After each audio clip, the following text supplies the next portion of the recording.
everybody had a story, and they had a story of a good death or a hard death.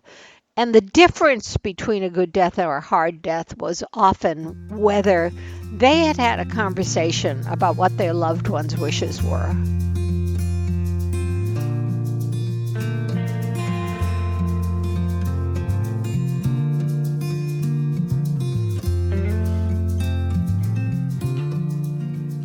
Welcome to Zestful Aging, where I interview thoughtful, inspiring, and creative guests who are changing the way we think about what is possible in our lives.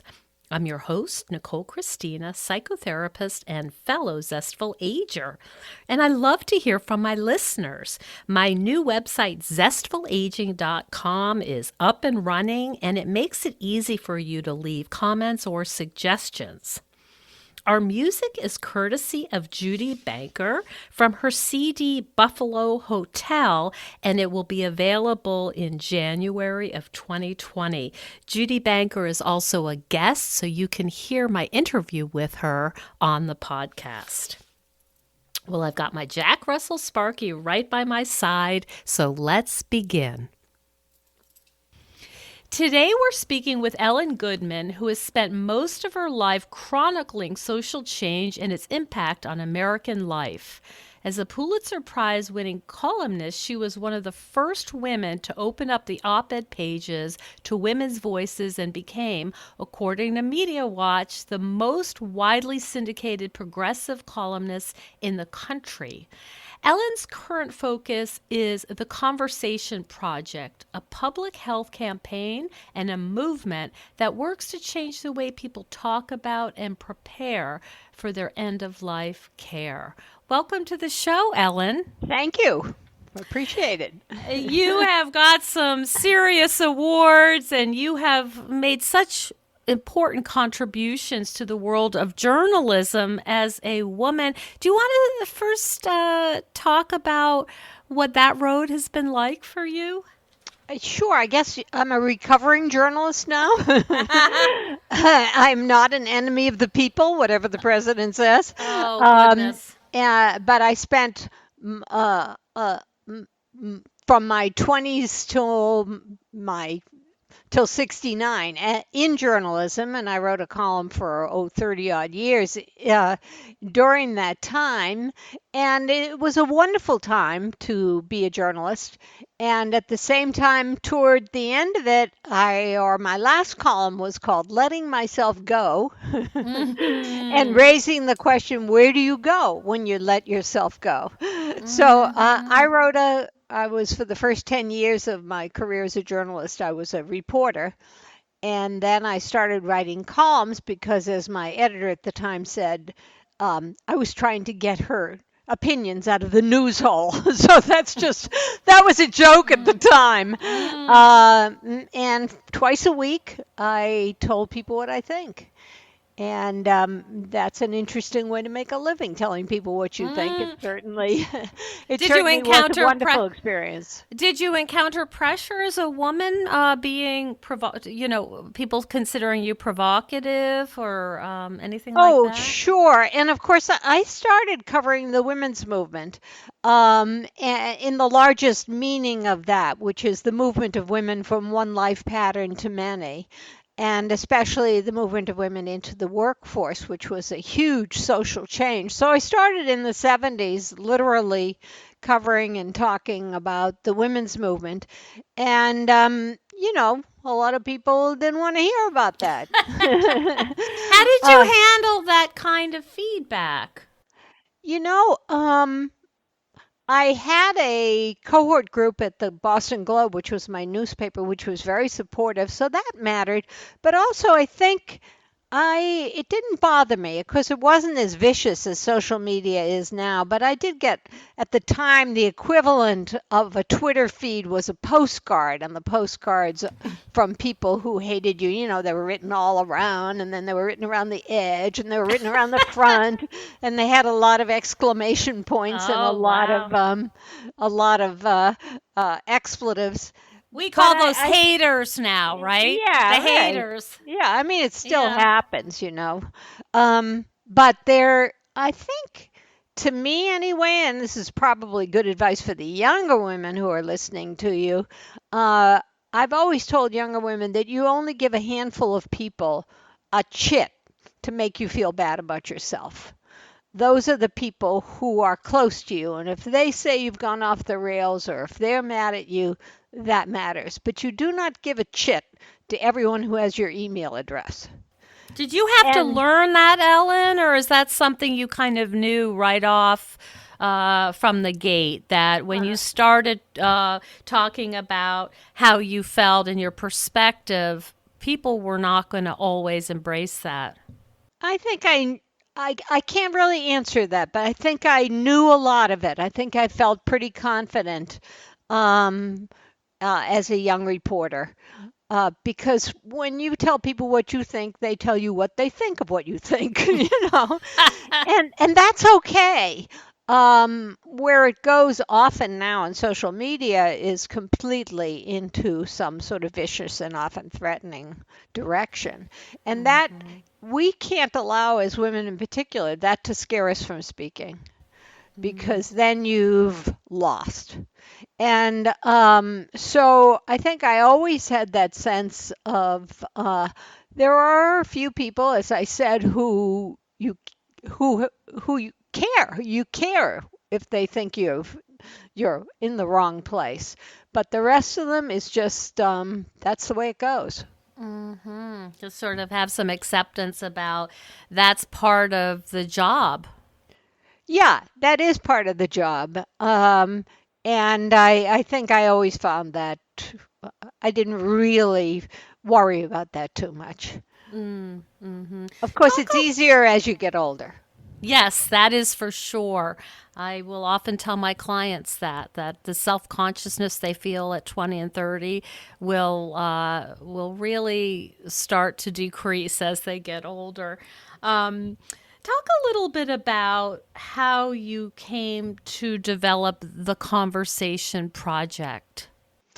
Well, I came to think about end of life wishes when my mother was ill.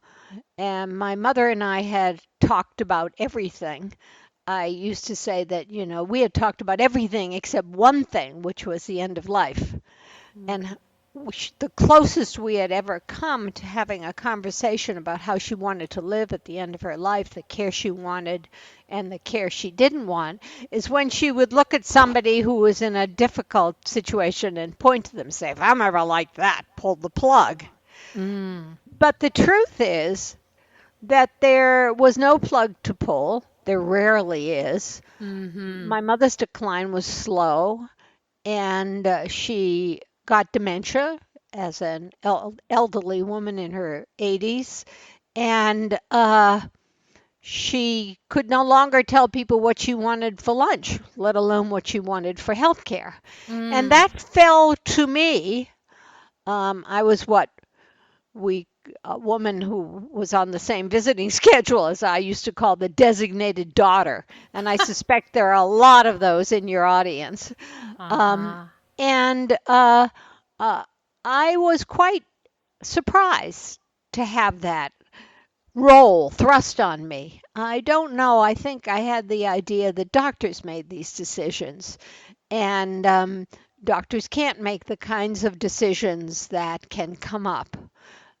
So I'll give you an example, which was that one day I was on deadline and I got a call from the assisted living where my mother was, and the doctor said she had pneumonia again. And did I want her to be treated with antibiotics? And I stood there with my fingers over the keyboard and I said, what is he asking me? Do I want her to live or die? Could I call you back? Could I have a minute? Oh, Um, goodness. and it was clear to me that what he was saying was that she's had pneumonia several times, she had dementia and so forth. And what did I want? And at that time, I did want her to go back on antibiotics, and then later chose not to. She survived the infection anyway, and then died what we call naturally, whatever that means in today's Uh-huh. medical world. But the fact that what I wished was that I had her voice in my ear, that I had known what she would have wanted under that circumstance. And I began to talk with other people. And this is something that was remarkable to me in my journalism career. I've talked to a million people. And in this case, every time I would raise the question or tell a story about end of life care, it would be half a beat and then bingo, some people would tell me their story. And it was clear that everybody had a story, and they had a story of a good death or a hard death. And the difference between a good death or a hard death was often whether they had had a conversation about what their loved one's wishes were. And so I began to pull together a group of people who they were doctors, media people, clergy, a variety of people. We sat around the table. We each took off our professional hat and told our stories.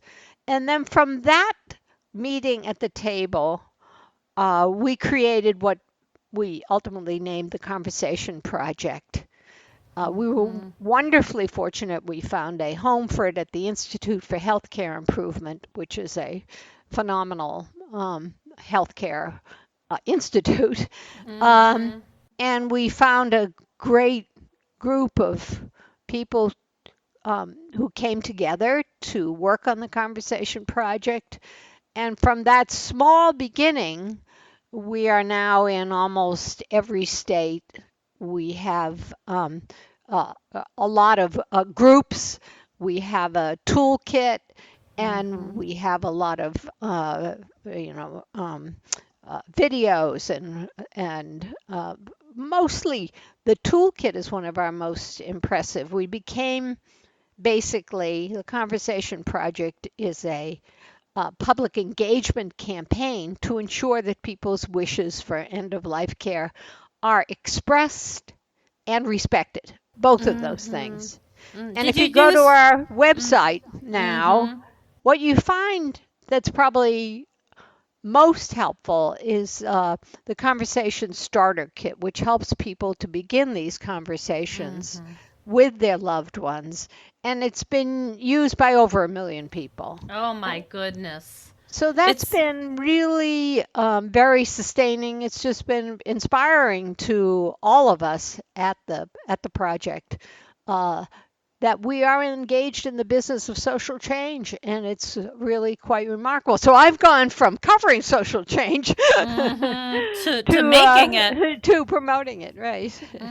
What can you talk a little bit about the conversation starter form, which I've looked at, and a living will? How are they different? Well, the conversation project, we're engaged in getting people to the kitchen table to have a conversation with the people they love about how they want to live at the end of their lives, the care they want and the care they don't want. And that's different from a living will, which may have you check off or write what it is that, what kind of medical care you want. We are, we want to ensure that people talk about it. We don't just want you. What happens in most people's lives is they go to the estate planner or they go to their lawyer or they to make a will, and the lawyer pushes a piece of paper across the table and says, "Okay, sign this. Who's your proxy? Who do you want to make decisions?" And they do that. And first of all, they've given it no thought. Second of all, they haven't actually talked to their families. Third of all, the proxy doesn't know they're a proxy. So, Oh I mean, goodness. all of these things can happen, but most importantly, they haven't really talked to their families. And talking to your family is a huge gift.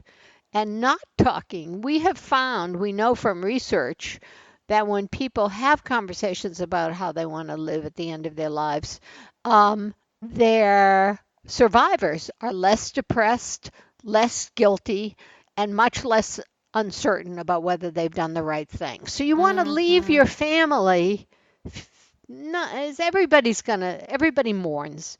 Everybody suffers huge losses.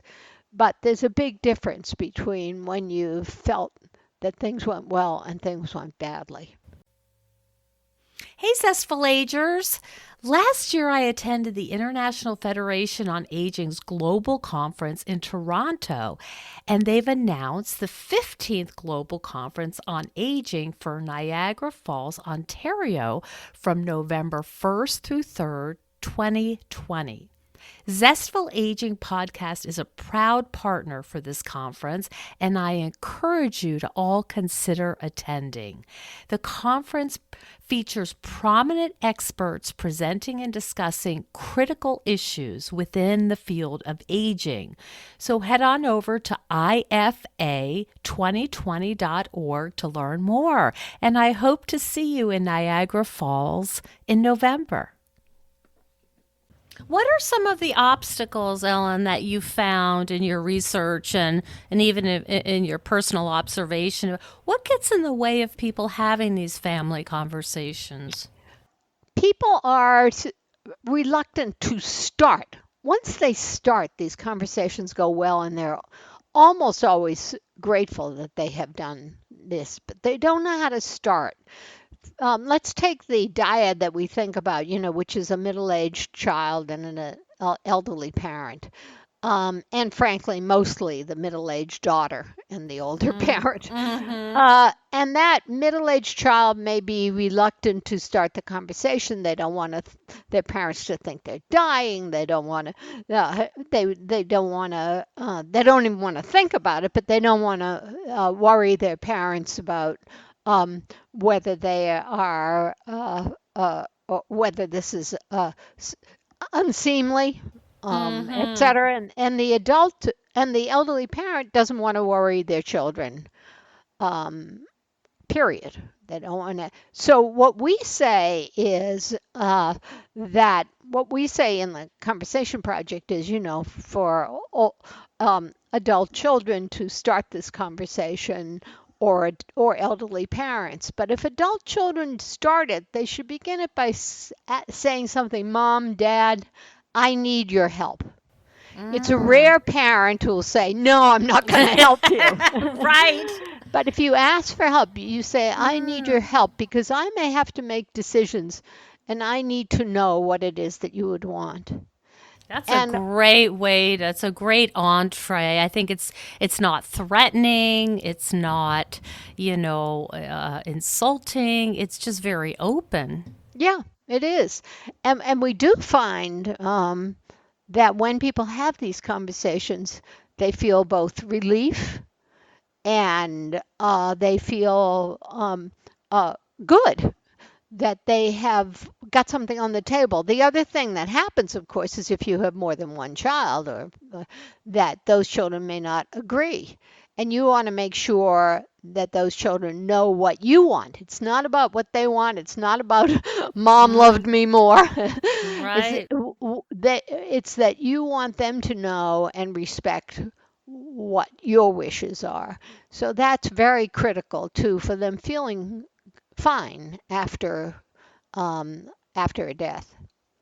Do One of the you? things that we do, one of the things we compare this to is childbirth, because if you remember that childbirth a generation ago or more, it changed. Before, women had their feet in the stirrups, they did what the doctors said. They were And unconscious. yeah, we're unconscious. And then all of this changed. And it didn't change because doctors said, oh, come, let's have the baby in a bathtub. Bring your husband into the birthing room. Right. I have an idea. Come on and bring your family. Right. Yeah. Doctors didn't say that. It was That's because right. families said, you know what? Childbirth is not just a medical experience. It's a human experience. And we're saying this same generation that changed childbirth is also saying, you know what, dying is not just a medical experience, it's a human experience.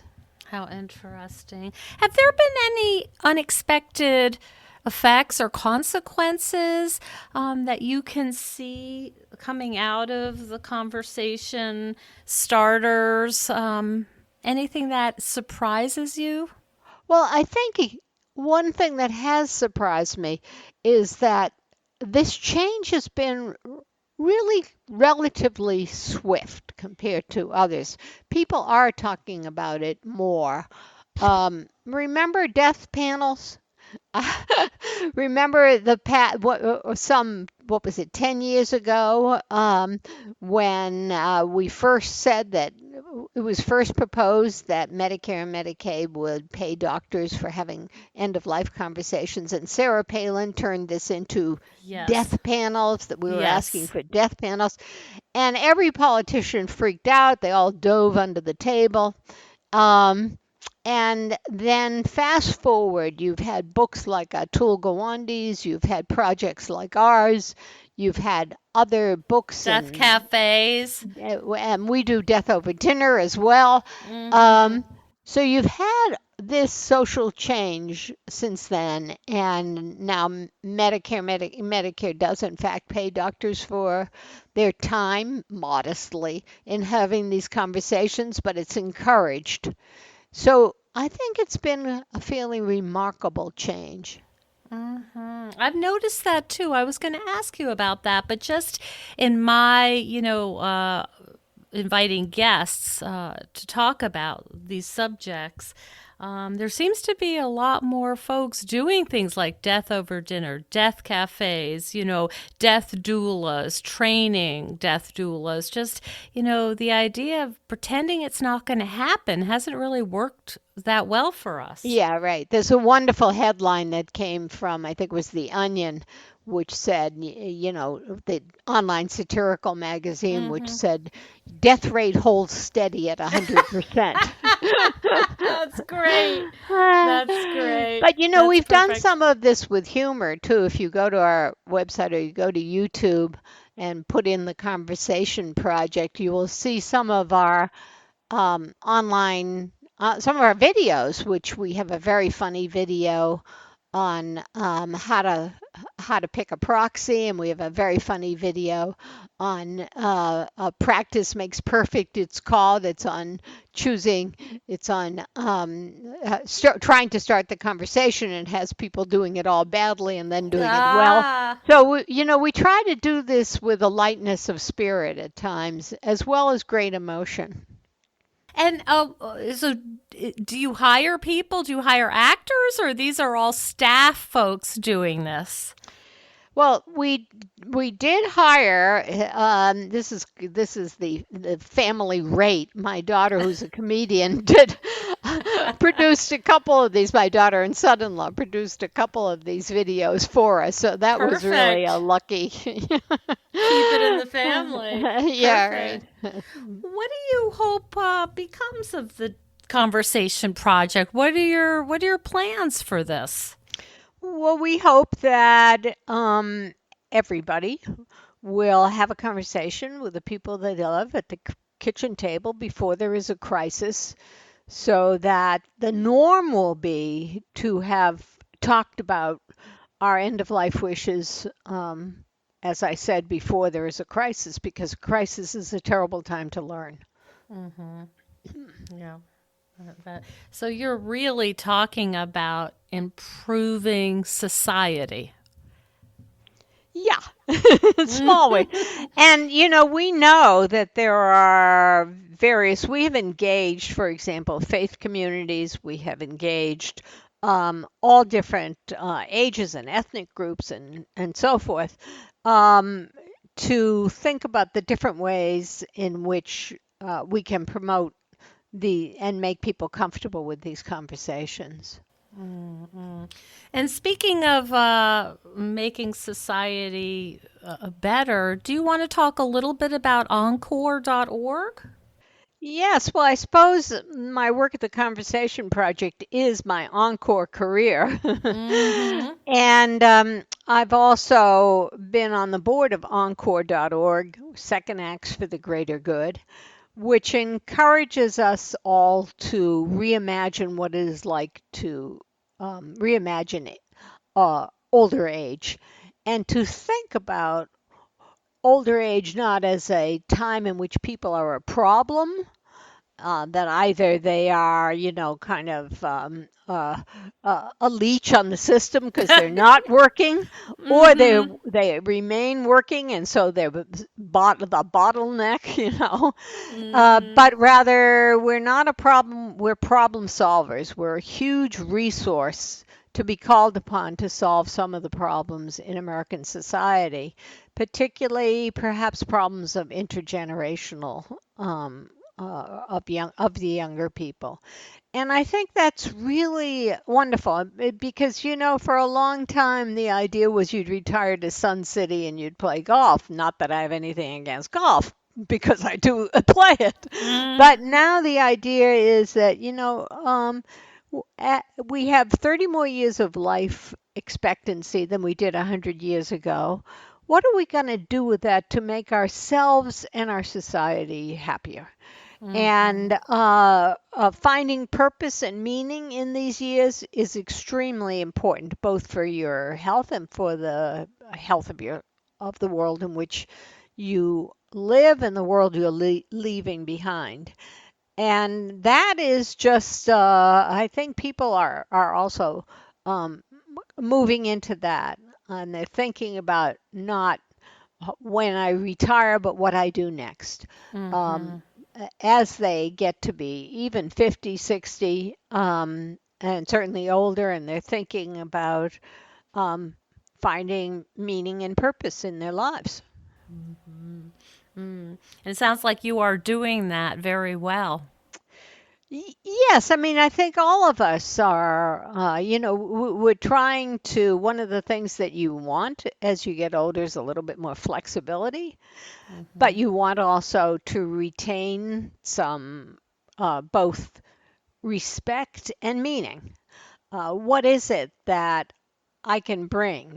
Too often older people are kind of put in the corner and nobody pays attention to their experience or to their wisdom. And that is a waste of this huge resource when America needs it. Mm-hmm. Mm-hmm. Yep. Anything else you'd like to say to our listeners in terms of the approaching their second act in a way that's good for them and also good for the world at large? Uh, find something that matters to you, whether it's um, your church group down the road, or whether it's environment, or whether it's your kindergarten. Find something that means a lot to you and that you can connect with. And in terms of the conversation project, Nicole, have you had the conversation? I did 5 wishes. Well, I would suggest that you also go to our conversation starter kit and Yeah, go longer. yeah. So go a little bit deeper. 5 wishes is Mm-hmm. great, and we recommend that. But before that, going deeper and having the conversation with the people in your family and the people Mm, who you love is mm-hmm. really important. So I always Mm-hmm. I always ask my when I do an interview, I always Yeah. say, okay. And a lot of time what I get is a kind of sheepish, I've been Ah, meaning to do it's that. you like to put your interviewer on the hot seat. Well, trying to spread the word. Yeah. Oh, that's so helpful. I think this is so important for our audiences to hear it. I've talked It about it with is. other guests before, but we can't overstate this. I mean, you're really giving this gift to the people you love and who are going to ultimately have to make some very hard decisions. Yeah, and everybody, if there's something that people say to us, is say, "Oh, it's too soon," and our response is, "It's always too soon until it's too late," Mhm. and we see that all the time. That is for sure. Thank you so much, Ellen, for spending time with me today and talking about the Conversation Project. What's the best place for our audience to find out more? Theconversationproject.org. Okay. You will Okay. find just lots of fun, interesting, thoughtful.